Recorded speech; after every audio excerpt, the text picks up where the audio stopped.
महाराज सद्गुरू समर्थ आंबेर बाबा कलियुगामध्ये ज्या संत महात्म्यांनी जन्म घेतला ते सर्व संत महात्मे त्यांनी आपल्या जीवनामध्ये मनुष्य देह धारण केल्यानंतर आपल्या श्वासामध्ये प्रणव स्वरूपामध्ये नामाचा जो ध्वनी अखंड चालू आहे ते नाम स्वतः नामस्मरण करून भगवंत स्वरूप झाले। त्यांनी जे नामस्मरण केलं ते नामस्मरण तुम्ही आम्ही सर्वांनी 2 मिनिटं ध्यानरूपी म्हणून नामस्मरण करावं अशी सर्वांना प्रेमपूर्वक विनंती आहे।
दोन मिनिटं संपलेली आहेत।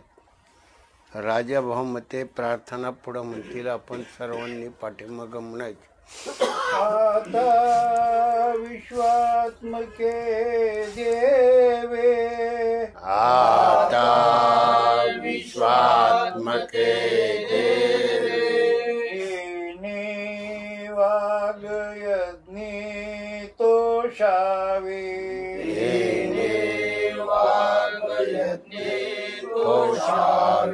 तोषणी मज द्यावे,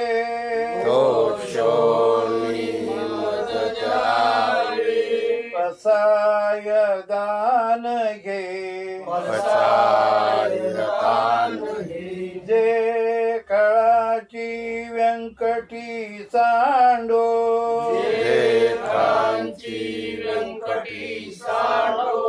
तया सत्कर्मी रती वाढो,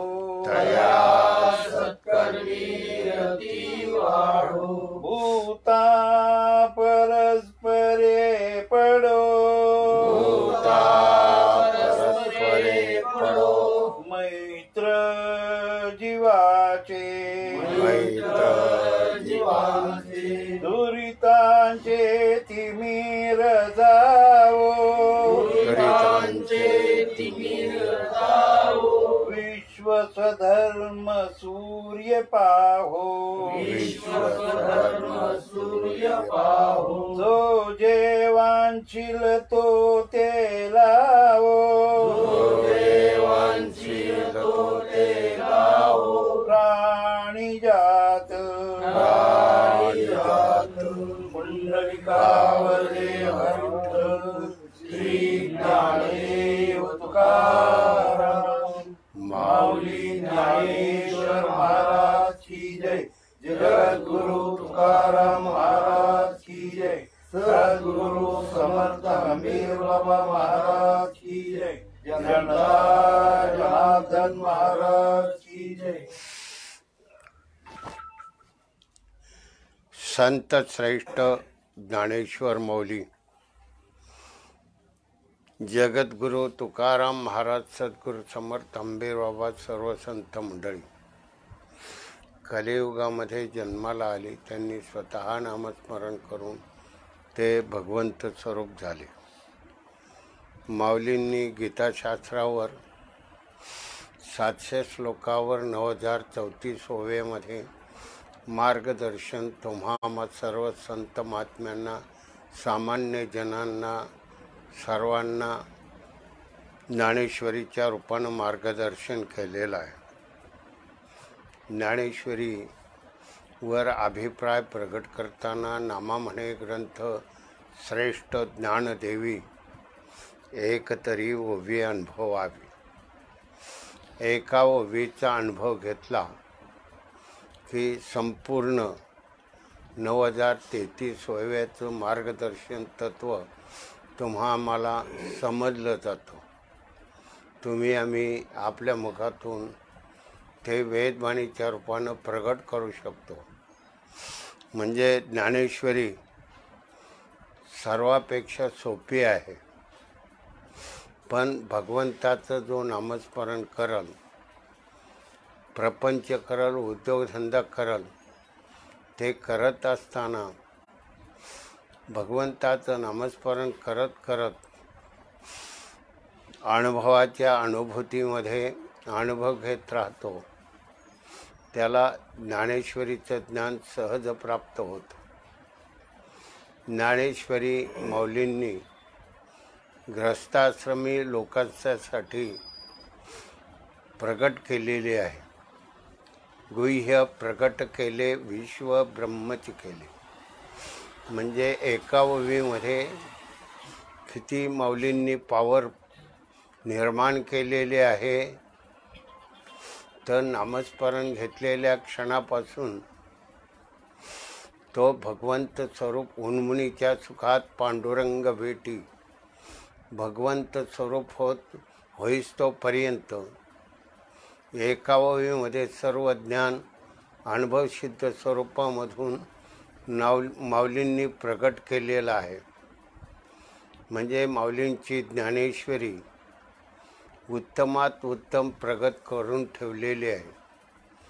सर्व संत महात्म्यांनी अभंगवाणीच्या रूपानं, अनेक ग्रंथांच्या रूपानं त्यांनी अनुभवसिद्ध ज्ञान प्रगट केलेलं आहे.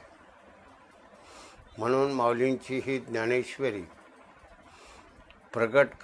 माऊलींनी प्रगट करत असताना 9व्या अध्यायातल्या पहिल्या ओवीमध्ये त्यांनी गुह्य प्रगट केले विश्व ब्रह्मच केले. माऊलींची 9व्या अध्यायातली पहिली ओवी अशी आहे, तरी अवधान एकले दिजे, मग सर्व सुखाशी पात्र होईजे, हे प्रतिज्ञे उत्तर माझे उघड ऐका. नामामध्ये माऊलींची ही ज्ञानेश्वरी प्रगट करत असताना माऊलींनी फक्त सांगितले, तरी अवधान एकले दिजिये. हा देह तुम्हाला दिला, याला पिंड म्हटलेला आहे. भुवयांच्या वरला भाग तो अंडाकृती गोलाकार आहे, ते ब्रह्मांड आहे. आणि भुवयांच्या खाल्ल्या भागाला भुवयापासून पायाच्या नखापर्यंत याला पिंड म्हटलेलं आहे. या पिंडामध्ये राहणारा जीवात्मा नामावर तरलेला आहे. त्या नामावर लक्ष देण्यासाठी माऊलींनी म्हटलेलं आहे, तरी अवधान एकले दिजिये. फक्त एक लक्ष नामावर प्रगट करा. संत महात्म्यांनी हे सर्व नामस्मरण सर्व संतांनी केलेलं आहे. कोणत्या धर्माचा असू द्या, पंथाचा असू द्या. मुसलमान धर्मामध्ये मोहम्मद पैगंबराने हे नामस्मरण 12 वर्षे हिमालयाच्या कुशीमध्ये ते नामस्मरण केलेलं आहे. येशू ख्रिस्तानं हे नामस्मरण केलेलं आहे. येशू ख्रिस्ताचे गुरु बाबाजी चैतन्य यांनी येशू ख्रिस्तांना नामस्मरण दिलं. तेच नामस्मरण 400 वर्षापूर्वी जगद्गुरु तुकाराम महाराजांना दिलेलं आहे.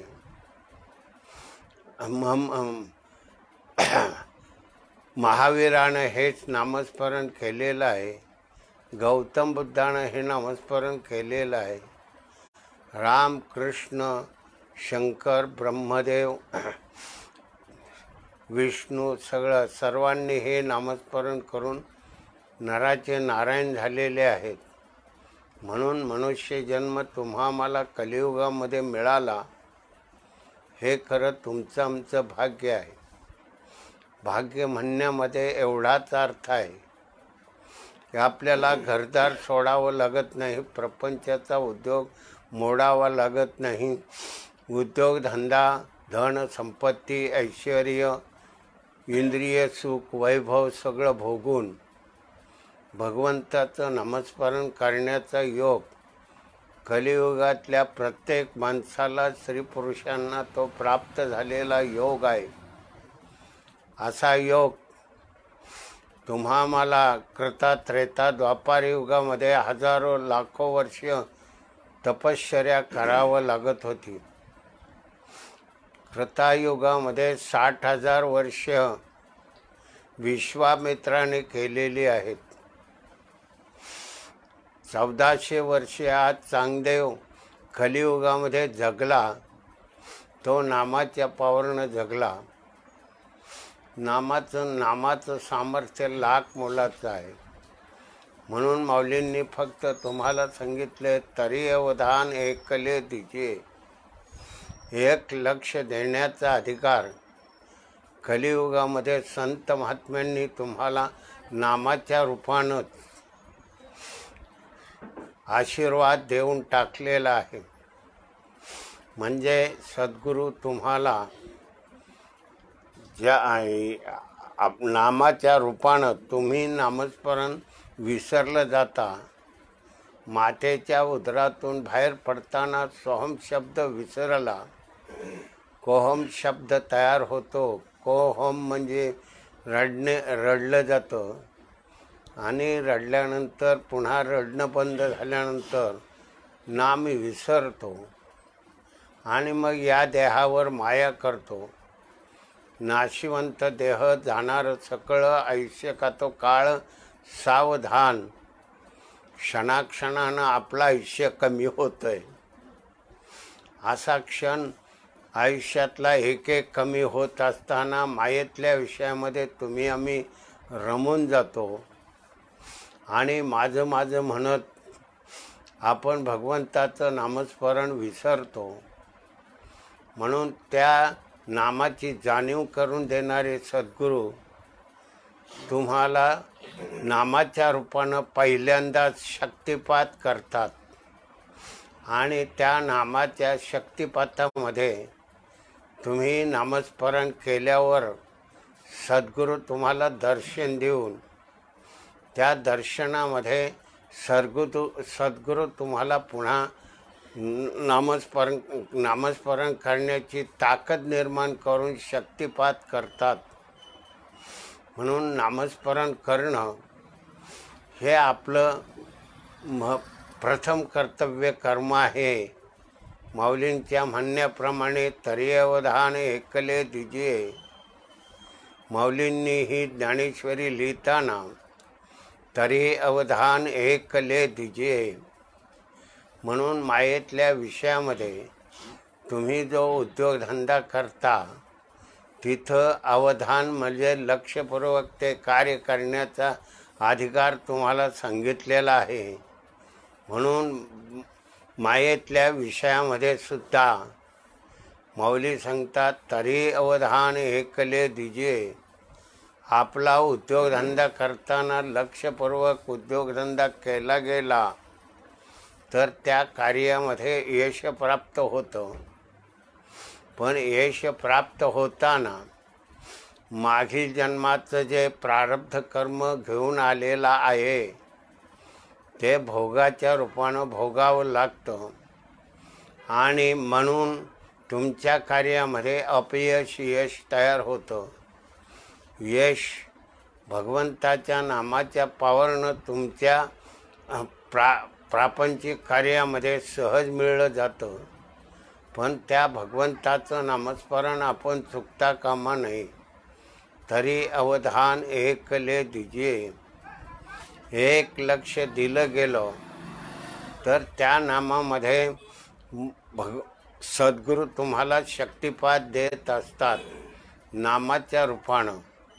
तो शक्तिपातातला जो आधार दिलेला आहे तो नामाच्या रूपानं. म्हणून तुमच्या मनाचा भाव नामामध्ये तुम्ही नामरूप केला गेला तर एकाग्रता लगेच तयार होते. म्हणून अभ्यासामध्ये 4 मार्गाचं स्वरूप प्रगट केलेलं आहे. ते माऊलींनी तरी अवधान एकले दिजिये.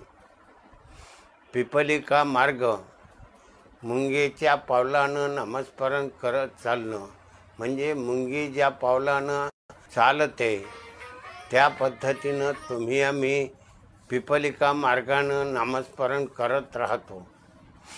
पिपलिका मार्ग म्हणजे मुंगी, ती चालते, ते हळूहळू चालते आणि त्या मार्गामध्ये चालत असताना तुमचं मन जर स्थिर झालं नाही तर तुम्हाला पिपलिका मार्गामध्ये अनेक जन्म घेऊन नामस्मरण करण्याची वेळ येते. म्हणून ते नामस्मरण करताना माऊलींनी सुद्धा पिपलिका मार्गामध्ये मार्गदर्शन करताना तरी अवधान एकले दिजिये, फक्त एक लक्ष त्या ठिकाणी देण्याचा अधिकार सांगितलेला आहे. आणि त्या पद्धतीने आपण आपली दृष्टी भ्रुकुटीस्थानी स्थिर केली. अगर सवय लागोस्तोपर्यंत नासिकाग्राच्या शेंड्यावर अर्धी उघडलेली अर्धी मिटलेली दृष्टी स्थिर केली आणि लक्ष श्वासावर ठेवलं गेलं तर एकाग्रता लवकर होते. मन नामाकडं नामरूप होतं. ज्याचं मन ज्याने मन जिंकलं त्याने जग जिंकलं. एका नामामध्ये मनाचा भाव नामरूप झाला गेला तर एकाग्रता व्हायला वेळ लागत नाही. मन तुम्ही आम्ही कलियुगामध्ये जन्म घेतलेला आहे तर मागील जन्माचं पाप पुण्य याचा भोगरूपानं भोग भोगावं लागतो. पुण्यही भोगून सारावं लागतं. वाईट केलेलं पाप कर्मसुद्धा भोगून सारावं लागतं. पण शुद्ध सत्वगुणामध्ये केलेलं कर्म ते कधीही नाश पावत नाही. शुद्ध सत्वगुणामध्ये तुमच्या मनाचा भाव तुम्ही नामरूप केल्याबरोबर एकाग्रता तरी अवधान एकले दिजिये. फक्त एक लक्ष देण्याचा जो खरा अधिकार आहे तुम्हाला भगवंताच्या नामामध्ये नामरूप होण्याचा अधिकार दिलेला आहे. म्हणून माऊलींची ही ज्ञानेश्वरी 90 अध्यायातल्या पहिल्या ओवीमध्ये पहिल्या पदामध्ये तरी अवधान एकले दिजिये, त्या शब्दामध्ये केवढी पावर आहे. तरी अवधान एक लक्ष आपण नामावर दिलं गेलं आणि तो नामाचा धनी आपण सोडला नाही तर नामरूप व्हायला वेळ लागत नाही. म्हणून पिंडाचं शुद्धीकरण होतं. कफ वात पित्त शुद्ध होतात. हाडं मांस रक्त श्वेत श्वेनित नाड्याशिरा सप्त धातू शुद्ध होतात. नंतर रजगुण तमगुण सत्वगुण शुद्ध होतो. मग ही अष्टधा प्रकृती म्हणजे पृथ्वी आप तेज वायू आणि आकाश सत्व रज तम ही अष्टधा प्रकृती शुद्ध होते. हा देह शुद्ध झाला की या मन बुद्धी चित्त अहंकार नामामध्ये नामरूप होतात आणि मन बुद्धी चित्त अहंकार नामामध्ये नामरूप झाले की एकाग्रता व्हायला वेळ लागत नाही. म्हणून पिंडाचं शुद्धीकरण केलं गेलं की सूक्ष्म स्थूल सूक्ष्म, कारण तिन्ही देहाचा उपभोग आपण घेतो. 3.5 हाताचा स्थूल देह, त्यामध्ये असणारी इंद्रिय, त्या इंद्रियांच्या मार्फत आपण बहिर्निष्ठ कर्मामध्ये गृहस्थाश्रमामध्ये रमलो जातो. मग त्या देहाचं शुद्धीकरण होतं. सूक्ष्म देहाचं मनबुद्धी चित्त अहंकार हे सर्व शुद्ध होतात. सूक्ष्म देह शुद्ध होतो. नंतर कारणदेह आहे. तो कारणदेह आपण झोपेच्या सुखासाठी वापरतो. म्हणून आहार निद्रा भय मैथून, आहार देहासाठी लागणारं अन्न, इंद्रिय सुख, झोप आणि भीती, या 4 देहाचा उपयोग करत असताना तिसरा कारणदेह म्हणजे झोपेच्या सुखाचा आनंद भोगतो. तो आनंद, झोपेच्या सुखाचा आनंद म्हणजे जवळजवळ अज्ञानजन्य समाधी अवस्थेचं सुख भोगत असतो. त्यामध्ये सुखाचा आनंद म्हणजे भगवंत स्वरूपाच्या आनंदातलं जे वैभव आहे ते झोपेमध्ये सुखानं भोगत असतो. आणि म्हणून झोपेचं सुख हे या सूक्ष्म कारणदेहामध्ये भोगलं जातं. पण माणूस मायेतल्या विषयामध्ये, प्रपंचामध्ये, कार्यामध्ये रमला गेला की पैसा मिळवण्यासाठी तिकडं कर्म करण्यामध्ये, विकर्म कर्मामध्ये घडून जातो. आणि ते विकर्म पापमय स्वरूपामध्ये घडल्यामुळं ते प्रारब्ध रूपानं ते पाप भोगावं लागतं. आणि पुण्य कर्मरूपानं केलं गेलं तर पुण्यसुद्धा भोगून सारावं लागतं, म्हणजे भोगावंच लागतं. पुण्यामध्ये, या देहामध्ये मागील जन्माच्या पुण्याचा विनियोग तुम्हाला सुखमय स्वरूपामध्ये प्राप्त होतो. म्हणजे तुमच्या कार्यामध्ये यश निर्माण होत असतं मागील जन्माच्या पुण्याच्या पावरनं. आणि मग तुम्ही धनसंपत्ती ऐश्वर्यामध्ये विकर्म कर्मामध्ये घडून जाता. वाईट कर्मामध्ये घडून गेल्यामुळं या देहामध्ये तुम्हाला मनुष्य जन्म मिळाला असून सुद्धा भगवंताच्या नामामध्ये तुम्ही नामस्मरण करू शकत नाही. देहाला जपता, देहासाठी सर्व करता, जीवासाठी काहीही करत नाही. देहाचा मालक जीवात्मा आहे. तो मायेमध्ये अडकल्यामुळं त्या झोपेच्या सुखाच्या आनंदातल्या कारण देहामध्ये घडून जात असतो. पण कलियुगामध्ये झोपसुद्धा लोकांना चांगली लागत नाही. कारण इतका धन संपत्ती पैसाडका मिळवतात. जेवढा पैसाडका संपत्ती ऐश्वर्य मिळवणारी मंडळी झोपेच्या सुखाचा आनंदाला मुकतात. झोपेच्या सुखाचा आनंद खरा आहे 2.5 तासापासून 3.5 तासापर्यंत. कमीत कमी 2.5 तास, जास्तीत जास्त 3.5 तास झोपेचा सुखाचा आनंद भोगण्याचा अधिकार आहे. म्हणून तो सुद्धा मिळत नाही. माणसाला या तिन्ही देहाचा उपभोग घेत असताना मायेतल्या विषयामध्ये घडून गेल्यामुळं यश अपयश पत्करावं लागतं. कधी यश येतं, कधी अपयश येतं. म्हणून हे सर्व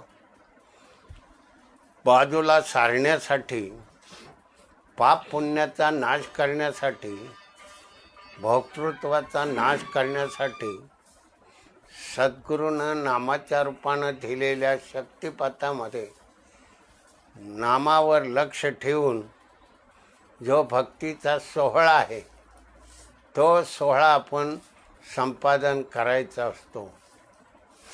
मन जीव नामावर तरलेला आहे, नामाशिवाय राहू शकत नाही. म्हणून तुमचा श्वास अखंड वाहतो, 24 तास अखंड चालू आहे. झोपेमध्ये असा, काम करत असा, उद्योगधंदा करत असा, कसंही कार्य करत असलात तर श्वास बंद होत नाही. पण झोपेमध्ये बाकीची इंद्रिय काम करत नाही, ती थांबली जातात. म्हणून जीवावर अवलंबून असणारी इंद्रिय झोपेमध्ये स्थिर होतात, कार्य करत नाही. म्हणून डोळे पाहत नाही, कान ऐकत नाही, ओठ हलत नाही, जिव्हा हलत नाही, कंठ हलत नाही, हात हलत नाही, पाय हलत नाही, मनन करत नाही, बुद्धी विचार करत नाही, चित्त चिंतन करत नाही. ही सर्व इंद्रिय झोपेमध्ये स्थिर होतात. पण श्वास अखंड चालू आहे. म्हणून मौलींनी त्यावर एकच उपाय सांगितला, तरी अवधान एकले दीजिए. हे लक्षपूर्वक करण्याचं कार्य तुम्हाला सर्वांना सारखं देऊन टाकलेलं आहे. यामध्ये गरीब नाही, राजा नाही, श्रीमंत नाही, हाज तुझा भाव भगवंतानं केला नाही. हा मुसलमान आहे, हा हिंदू आहे, ख्रिश्चन आहे, यहुदी आहे, पारशी आहे, कोणी असो, सर्वांचं नामस्मरण सारखं चालू आहे. पण कलियुगामध्ये धर्म पंथ जात निर्माण होऊन जे मूळ नामस्मरण आहे त्याचा विसर पडलेला आहे.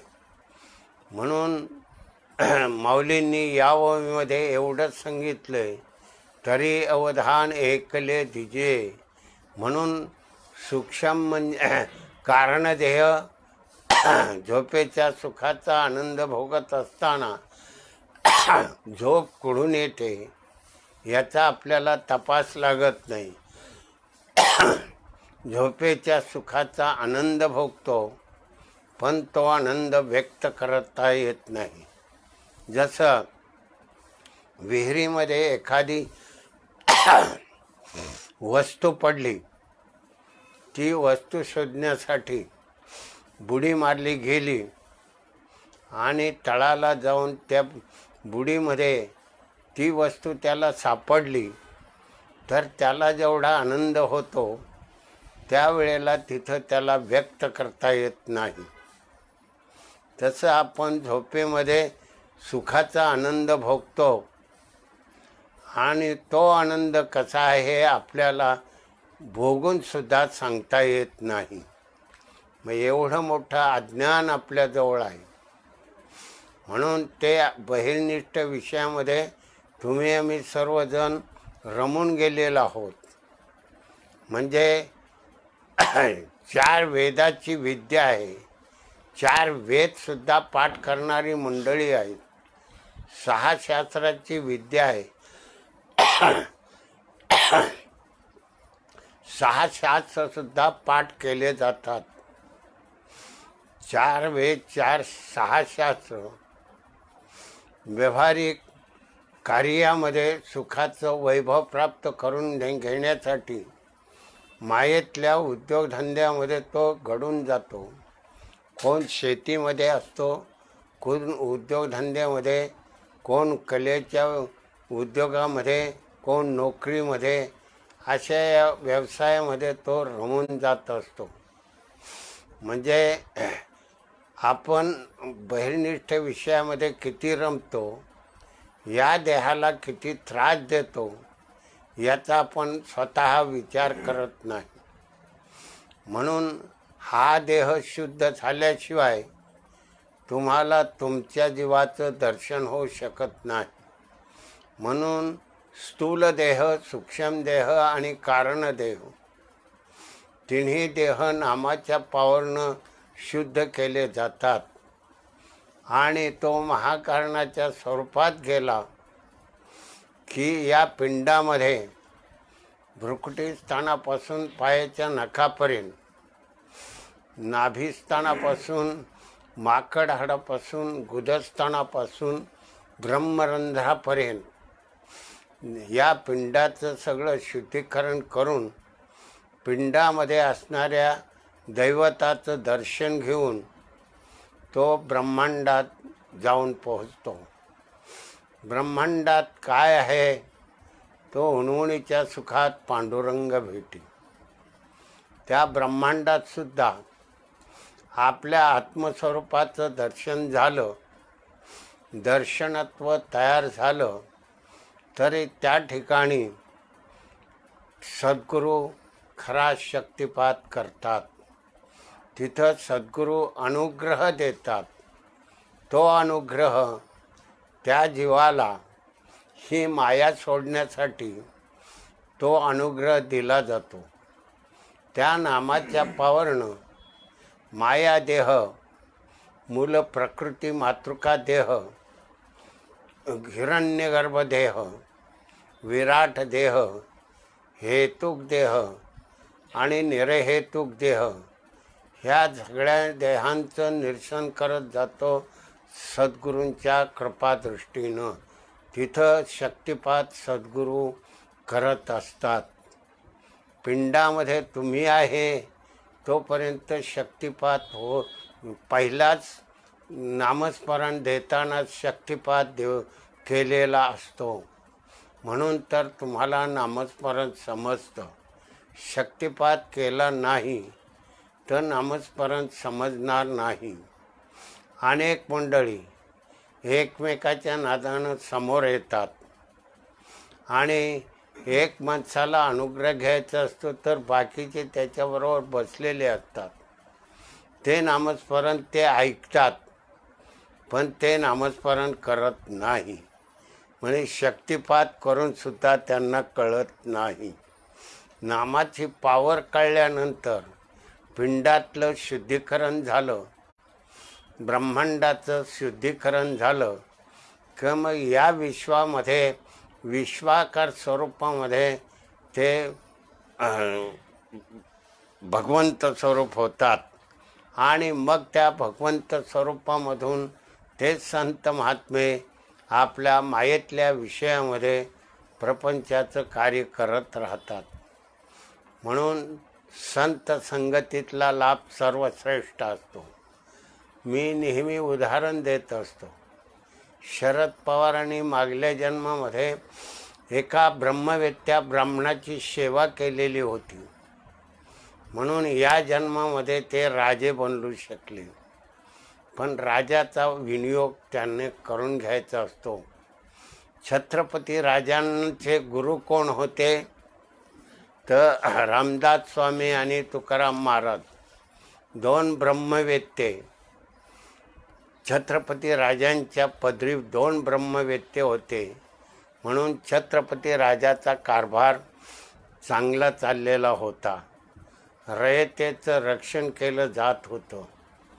म्हणून या कालातल्या ओघामध्ये अनेक पक्ष निर्माण झालेले आहेत पण अनेक पक्षांच्या पदरी ब्रह्मवेत्ते कोणताही नाही.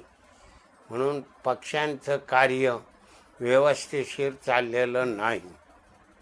म्हणून कलियुगातली 5000 वर्षे संपून गेल्यानंतर सुद्धा सामान्य माणसाला कोरोनाच्या रूपानं महार दुःख भोगावं लागलेलं आहे.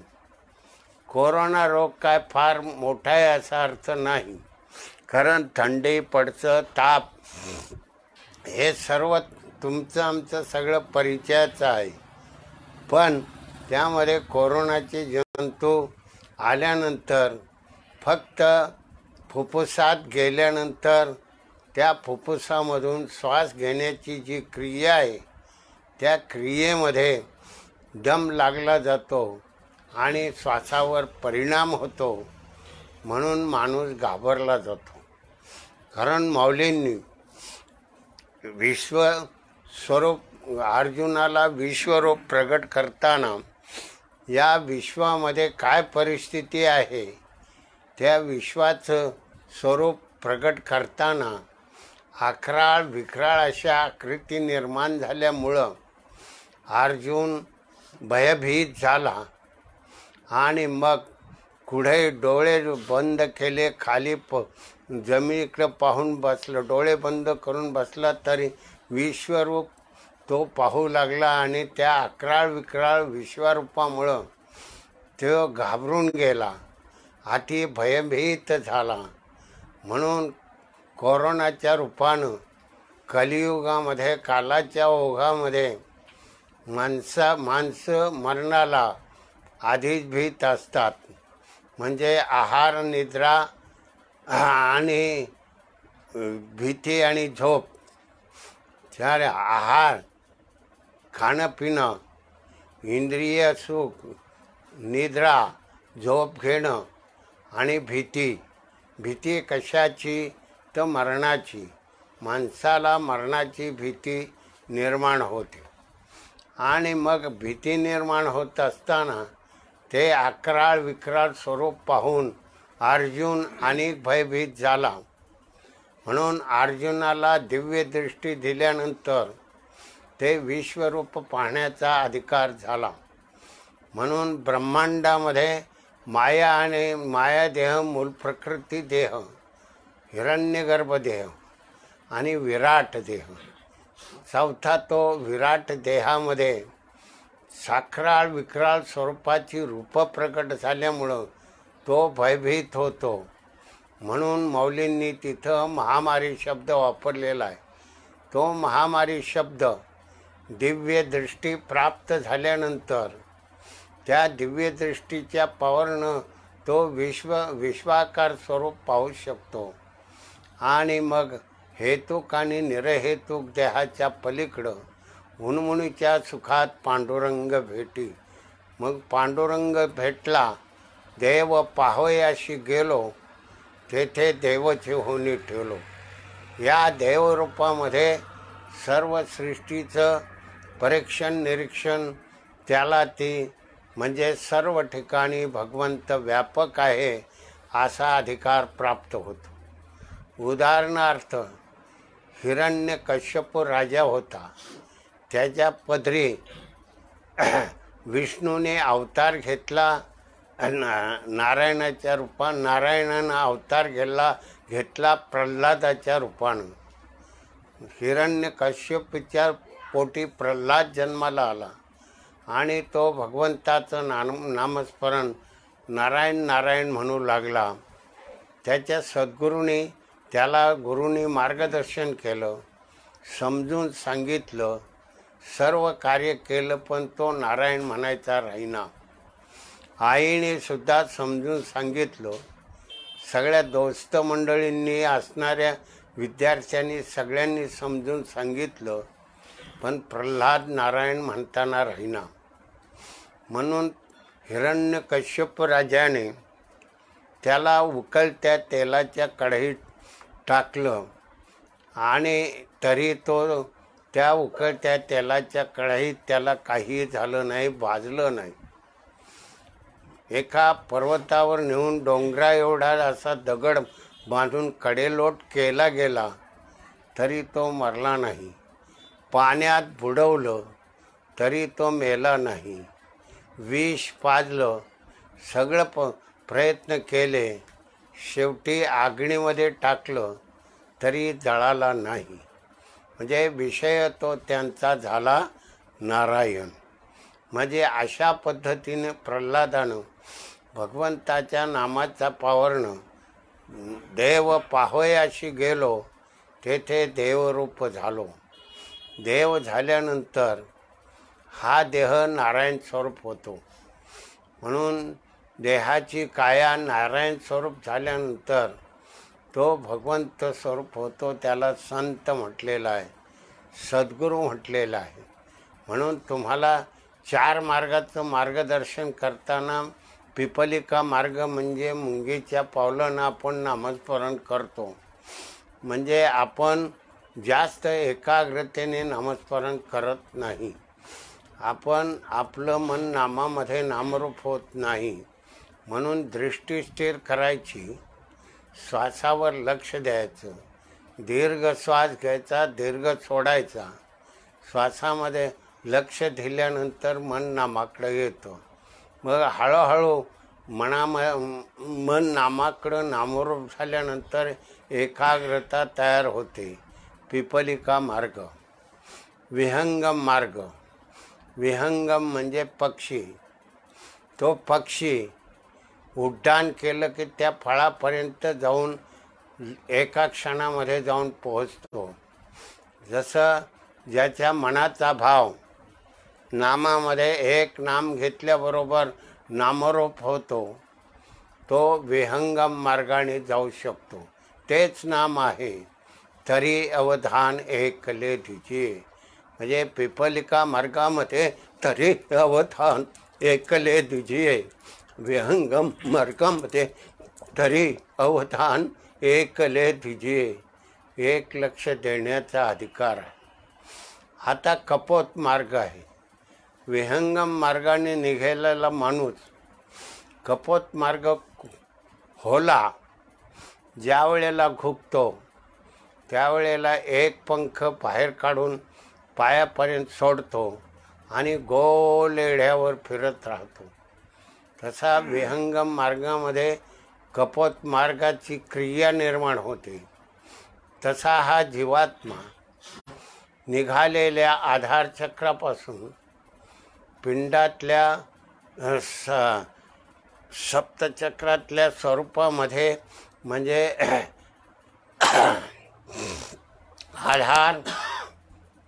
आधार चक्र, स्वाधिष्ठान चक्र, मणिपूर चक्र, नंतर हृदय चक्र, कंठचक्र, द्विदल चक्र, सहस्रदल कमलामध्ये जाऊन पोहोचतो. पण तो सगळ्या चक्रावर जात असताना होल्यासारखा त्याला फिरावं लागतं. त्याला कपोत मार्ग म्हटलेला आहे. जोरात जातो. चौथा मार्ग आहे मीन मार्ग. जसा मासा डोंगरावरून पाण्याचा झरा पडत असताना, पाणी वेगानं खाली पडत असताना त्या उलट्या धारेनं मासा वर जातो, तसा हा जीवात्मा नामाच्या पावरनं, आधिमाया कुंडलिनी शक्तीच्या पावरनं म्हटल्याबरोबर ब्रह्मांडात जाऊन पोहोचतो आणि हम म्हटल्याबरोबर पिंडात येऊन पोहोचतो. त्याला मीन मार्गाची गती म्हणतात. हे गतीचं स्वरूप आहे. मार्ग एकच आहे, नाम एकच आहे. पण संत गतीने चालणारा माणूस म्हणजे मुंगीच्या पावलानं चालणारा माणूस नामस्मरण घेताना सावकाश जातो.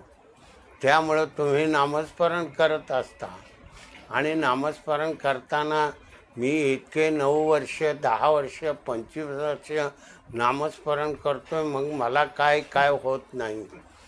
तुम्ही मुंगीच्या पावलानं चाललेला आहात. मग आता मुंगीच्या पावलानं चालल्यानंतर प्रगती मुंगीच्या पावल्यासारखीच असते. नामस्मरण वाया जात नाही. म्हणून पिपलिका मार्गाने जाणारा माणूस संत गतीमध्ये जातो.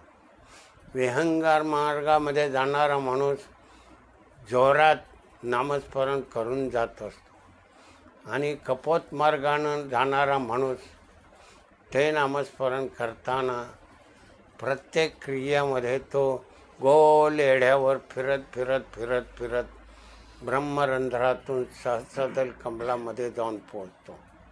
अशा या मार्गांचं स्वरूप आहे. पण या ठिकाणी माऊलींची ओवी काय आहे? तरी अवधान एकले दीजिए. एक लक्ष दिल्याशिवाय कोणतंही कार्य सफल होत नाही. म्हणून हा देह पहिला शुद्ध करावा लागतो, सूक्ष्म देह. या सूक्ष्म देहानं अनेक जन्मामध्ये केलेली कर्म, त्याचं पाप, त्याचं पुण्य हे सगळ्यांची झाडाझडती द्यावी लागते. त्यावेळेला शुद्ध सत्वगुणामध्ये प्रवेश करतो आणि शुद्ध सत्वगुणामध्ये गेल्याशिवाय प्रगतीचं स्वरूप प्रगट होत नाही. म्हणून रजतम सत्व आहे ज्याच्या अंगी तो जगी वाया गेला. रजतम सत्व तिन्हा गुणामध्ये अडकलेला माणूस मनुष्य देहामध्ये वाईट कर्म करतो, विकर्म कर्म करतो, कर्म चांगलं कर्म करतो. दोन कर्माचं साधन आपल्याजवळ हा जीवात्मा या देहानं घेऊन जात असतो.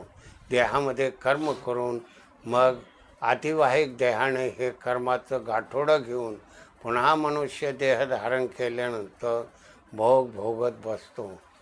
म्हणून भोग हे प्रत्येक माणसाला भोगावे लागतात. ब्रह्मवेत्ते रामदास स्वामी सज्जनगडावर असताना छत्रपती राजे त्यांना भेटण्यासाठी गेले.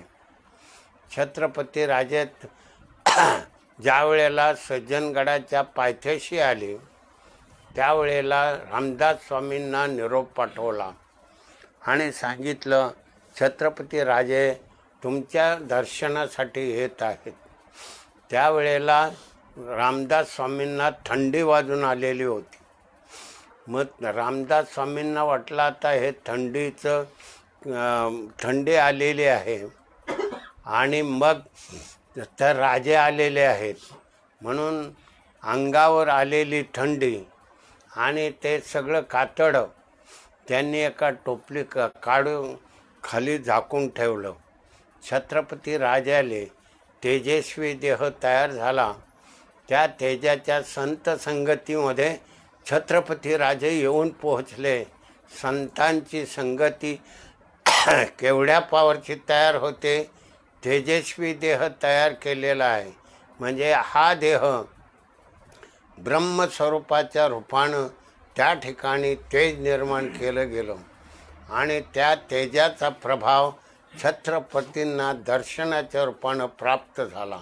म्हणून संतांची संगती श्रेष्ठ राहते.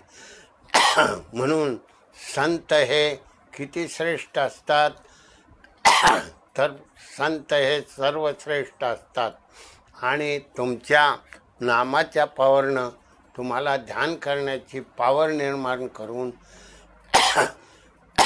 तुमचं असलेलं विकर्म नाश करतात, कर्माचा नाश करतात. शुद्ध कर्माचं सामर्थ्य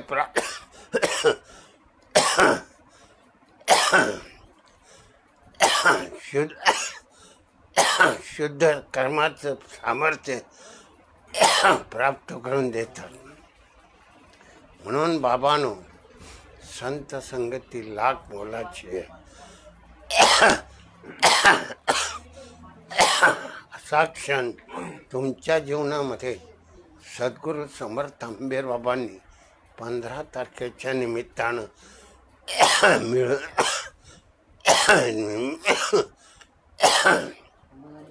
मिळून दिलेला आहे. म्हणून हे सामर्थ्य सद्गुरू समर्थ अंबेर बाबांनी ज्ञानाच्या रूपानं 15 तारखेच्या रूपानं पौर्णिमेच्या रूपानं हे भक्तीच्या सोहळ्याचं वैभव प्राप्त करून दिलेलं आहे. म्हणून मनुष्य जन्म श्रेष्ठत्व आहे. याचं श्रेष्ठत्वाचं कर्म तुमच्या आमच्या जीवनात संत संगतीमध्ये प्राप्त होतं.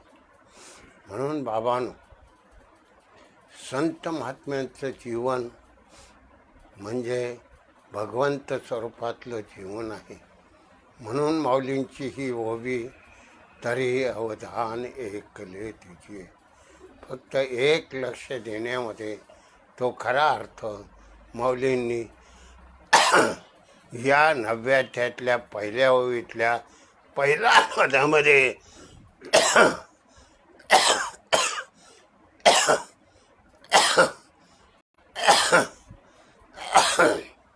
पहिल्या पदामध्ये प्राप्त करून दिलेला भक्तीतल्या सोहळ्याचा योग आहे. भक्ती नामस्मरण दिल्यापासून, ध्यान करण्यापासून, पिंडामधलं ध्यान, ब्रह्मांडामधलं ध्यान आणि या विश्वाकार स्वरूपामध्ये या विश्वाकार स्वरूपाचा आनंद भोगत असताना करणारं होणारं ध्यान हा भक्तीचा सोहळा आहे. या त्रिपुटीच्या रूपानं भक्तीचा सोहळा तुम्हा मला प्राप्त करून दिला. म्हणून संत हे श्रेष्ठ आहेत, म्हणून माऊलींची होवी सर्वश्रेष्ठ आहे. नामाच्या रूपानं अनुभव घ्या, एवढीच माऊलींची कळकळीची, प्रेमाची, आग्रहाची विनंती आहे. केलेली प्रवचनरूपी सेवा तुमच्या हृदयातल्या पांडुरंग चरणी अर्पण करून प्रवचनरूपी सेवेला विराम देतो.